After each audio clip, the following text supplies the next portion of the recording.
Welcome to Set the Record Podcast. I'm Malcolm Anthony, and my partner in crime, Chicago's very own, Kev Hernandez. Hey. Subscribe to the podcast wherever you listen. Spotify, Anchor, Google, of course, Anchor. We're always out there. Leave us a voicemail. We'd love to hear from you. Check it out. Of course. Thanks to IndiePod, we've got a studio to record in. We're happy to be here. Look at all of our props. We're beautiful. For real. Look at Larry Legend. He's representing Oklahoma very well today. We got a great show for you. Jam-packed with lots of college football. We've got the Wilder Fury fight, a UFC event. Yes, dude. Lots of stuff to talk about. Yes. Let's get right into it. I say let's get right into it with our very own OU. OU tonight, they're going to be facing Texas. It's going to get pretty intense. But I want to talk about last week's OU versus Kansas State, where they were 37-1.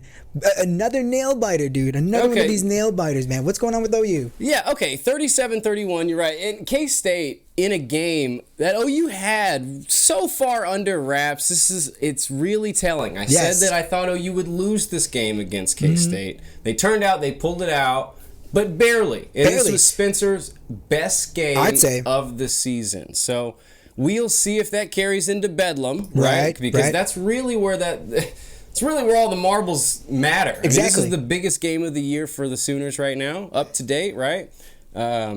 So with that being said, do you think the Sooners actually have a chance to beat the Longhorns, a formidable foe? Right. No, I do not. I don't think so. This is where I get worried, dude. OU's defense against Kansas State missed 15 tackles. 15 tackles. Dude, that's season high, right? We don't like that. You can't miss 15 tackles against Texas. Texas, they score and they score hard. OU's not going to win with just 37 points. They got to put up numbers, and I don't think they will. I'm worried that their Texas's offense is too much towards our defense. That's how I feel. And I'm absolutely terrified. It's funny.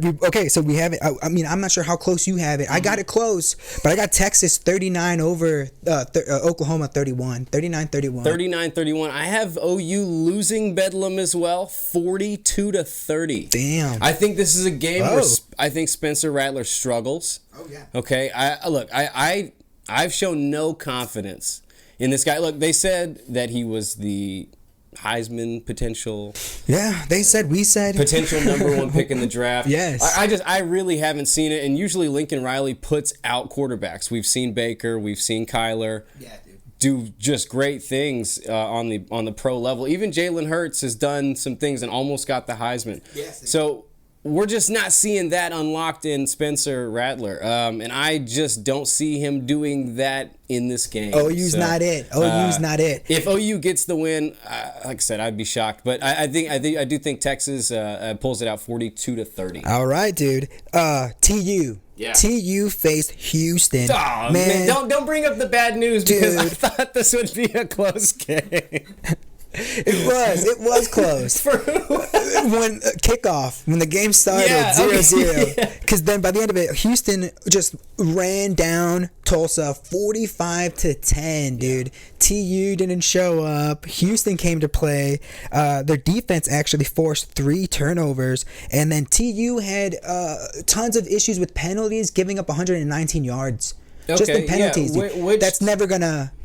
Try winning a game when you already gave them a possession. Well, we've got right now Two-Face David Brin at quarterback. We don't know which guy's going to show up. And look, so I just wanted to. I root for the guy because we want TU to succeed, right? 1-4. Yes. This season, we're just hoping for another win. I'm TU. I thought I was wearing my TU shirt. I'd like to scoop up some wins this year, and really, I've read so many things about him in the offseason that I've shown such strong faith in him. I thought we'd win that first game against UC Davis, and I've carried that energy up until now, and this is the game where he's got to do it. Against Memphis coming up. Yeah.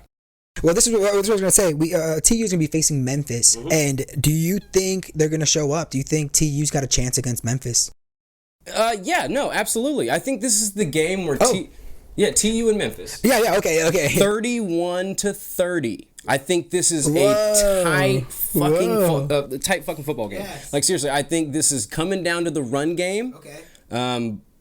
Really, I think the run game is really where we've got one good receiver out there, heads of running backs, 3 guys that could really put the ball on the floor. So, dude, that's what I like. I think I am going to go for something that I've never done before, but I don't see TU winning this game either. No. Dude, I got OU losing. I got TU losing. No. 40-31, man. 40-31. Memphis is going to put up numbers, dude. Oh, come on. You broke the 40 seal. Arf, arf, arf. No, dude, no, we're coming in. Okay? You brought the seal? Yes, dude. The only seal we bring around here are Navies. Okay? Okay. Navy seals, okay? Look. Yes, dude. Look, man. I need TU to get this win. Yeah. Okay? With OU probably losing to Texas, TU needs to pick up the slack because the Cowboys have the week off. That's right. After beating Baylor. Man, dude, they had 3 turnovers. They beat Baylor 24-14. They had 3 turnovers, but still won by 10 points. Yep. Okay, that's OSU fashion, baby. It was definitely not Spencer Sanders' best day at the office. He had 3 interceptions. There was nothing going for him, and still got the win. Yes. Over a good Baylor team. I was really worried about that game. I really wasn't sure the Cowboys would win that game either. No. But yeah, we got the W. Yes. Super excited. They're off this week. Yeah. Hibernate. Take some time off. Play a Texas team who we both think is going to beat the Sooners. So the Cowboys get their shot at Texas next week in Texas. So we'll see how that plays out. Yeah, speaking of Play Texas, it out. Right? Speaking of play it out, dude, Tom Brady faced the Patriots in one of the most, not hyped games, but definitely a game that everybody's been looking forward to in the NFL in week 4. Yeah, we knew about this in the preseason. Everyone marked this down once the schedules came out. Yes. Biggest game of the year, right? Yeah. So with Brady beating the Patriots, dude, where does this put... Who should get more recognition? Who has the credibility of? Was it the Patriots winning? Or was it Tom Brady? Who? You know what I mean? Bill Belichick, Tom Brady. Who gets the credit of the dynasty? Yes. You know, I honestly, after seeing the game, obviously the Patriots don't have their quarterback right now. He did a great job. What was it, 19 straight completions? Got them within field goal range for their kicker, who has a strained kicking or plant foot. Plantar fasciitis. Why would they kick that field goal? It would have been his career high. You should have went for it on 4th and 3. The Patriots made a bad call. Bill Belichick made a bad call. First of all, and secondly, it's Tom. Tom, I think, gets 55-45. Obviously, Bill was the head coach. Right. He designed the defense, which was always top 10 in every Super Bowl Tom won. Yeah. But this guy got them. He did the drive. The drive at the end of the game where they beat the Panthers, they beat the Eagles, those damn field goals that Vinatieri kicked or Godkowski, all the guys they've had over the years. Nick Folk ain't that guy, okay? And they believe that's what Bill was going to believe, that he was going to beat Tom off a walk-off field goal at the end of the game. Damn him, because I needed Tom to lose that game, man. He wins everything. Can he win every? God. You're absolutely correct, dude. I agree with you that it is. Yeah, it is. It's Brady. He's done it. The goat of goats. The goat of all goats, dude. The goat of all goats. Dude, now stepping into week 5 of the NFL, dude, we have several different games. In fact, there was one game. Well, let's talk about the Giants versus the Cowboys. Yeah, huge matchup this week. Dude, the Cowboys are just battling in that first place with their defense, with the turnovers. Yeah, man, huge. Diggs.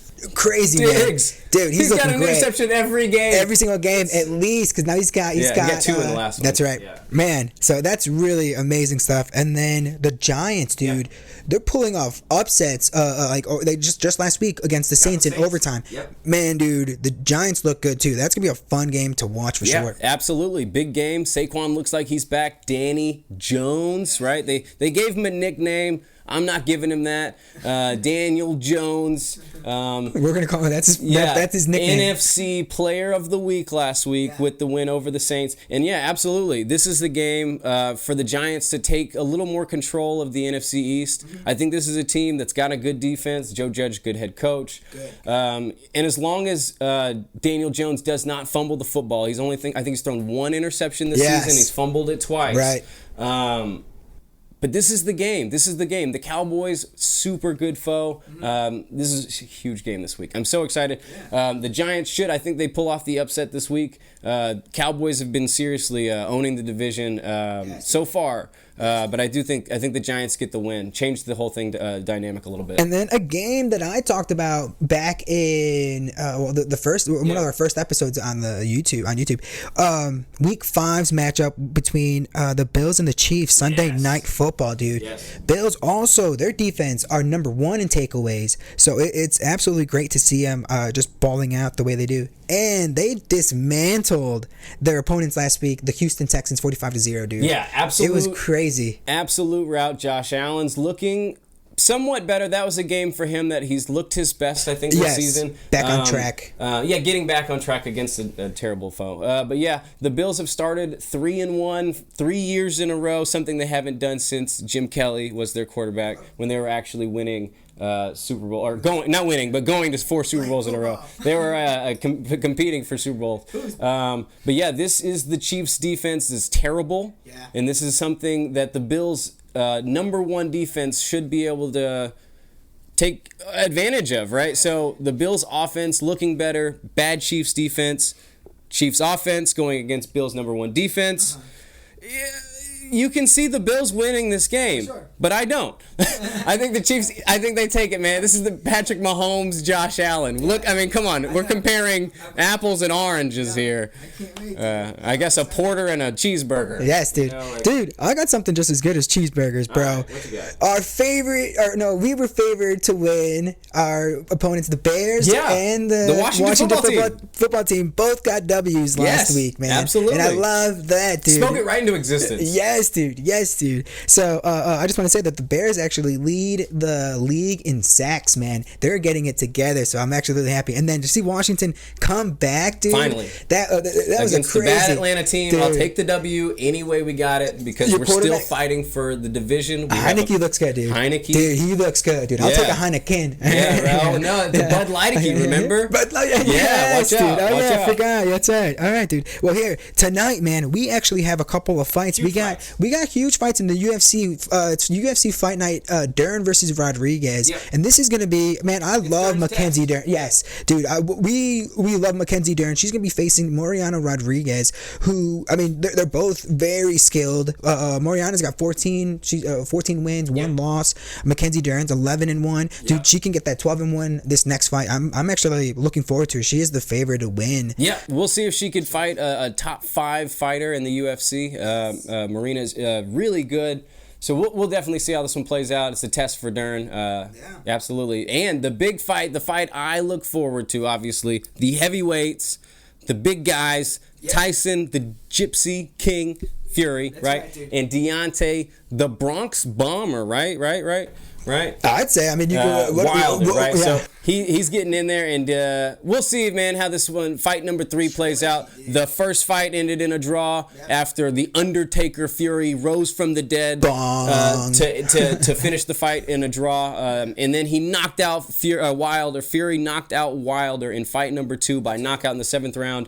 And then we get the trilogy. Can't wait. We'll see how it all plays out. Yes, absolutely. Well, we'll just talk about that on the next show. Yes, sir. But this has been another episode of Set the Record Podcast. I'm your boy, Illinois. It's Kev Hernandez. I couldn't do it without my boy, Malcolm Anthony.